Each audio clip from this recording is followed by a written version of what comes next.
దాడుల కల్చర్ అనేది మాది కాదు. దాన్ని ఎప్పుడు మేము వ్యతిరేకించి వస్తుంటాం. మేము ఎమ్మెల్యే గారి క్యాంప్ ఆఫీస్ మీద దాడి చేయాలని ఆలోచన లేదని చెప్పి మా కార్యకర్తలు చెప్పారు. ఆ సమయంలో ఆ విషయం నాకు తర్వాత తెలిసింది, చాలా టైం తర్వాత తెలిసింది నాకు. నేను సిరిసిల్లలో అధికారిక కార్యక్రమంలో ఉన్నాను. ఎమ్మెల్యే గారి క్యాంప్ ఆఫీస్ మీద దాడి చేయాలని ఆలోచన మాకు లేదని చెప్పినారు. అయినా కూడా ఎమ్మెల్యే గారి క్యాంప్ ఆఫీసు అది ప్రభుత్వ నిధులతో నిర్మించింది. అటువంటి క్యాంప్ ఆఫీస్ లో ప్రెస్ కాన్ఫరెన్స్లు పెట్టి ప్రెస్ మీటింగ్ పెట్టి ఏది పడితే అది మాట్లాడడం తప్పే. మా కార్యకర్తల సహనానికి కూడా ఒక హద్దు ఉంటుంది. దాన్ని పిరిగితనంగా భావించద్దు. ఏది పడితే అది మాట్లాడడం కరెక్ట్ కాదు. దాడుల కల్చర్ అంటున్నారు. సిగ్గుండాల కేసీఆర్ కొడుకు దాడుల కల్చరే తయారు చేసిందే బీఆర్ఎస్ పార్టీ. కొద్ది గోసపెట్టి మమ్మల్ని మీ అధికారం ఫస్ట్ నుంచి చెప్తున్నా, అధికారం అనేది శాశ్వతం కాదు. ఉన్నప్పుడు హద్దులో ఉండాలి. మితిమీరి అహంకారంతో వ్యవహరించద్దు, రాచరికంతో వ్యవహరించద్దు.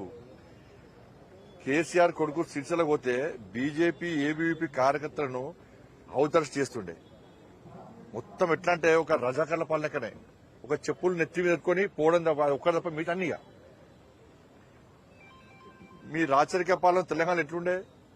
మేము ప్రజా సంగ్రామ యాత్ర చేసినప్పుడు ఎన్ని దాడులు చేశారు?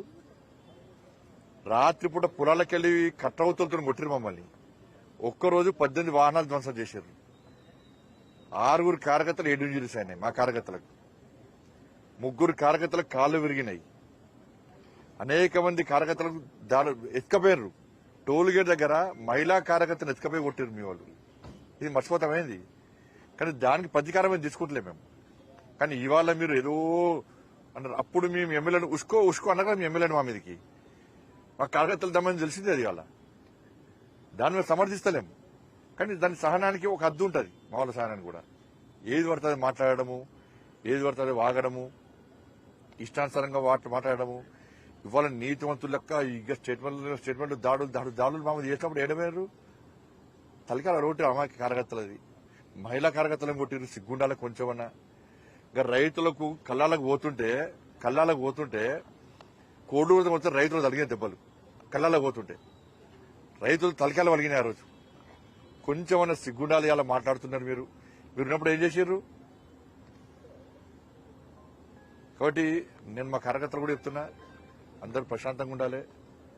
ఇవాళ దాడులు చేసే కల్చర్ మనది కాదు, దానికి దూరంగా ఉండాలి అని చెప్పి ఆల్రెడీ మా కార్యకర్తలకు అందరికీ చెప్పినా, మీడియా ద్వారా కూడా అప్పీల్ చేస్తా ఉన్నాం. ధన్యవాదాలు.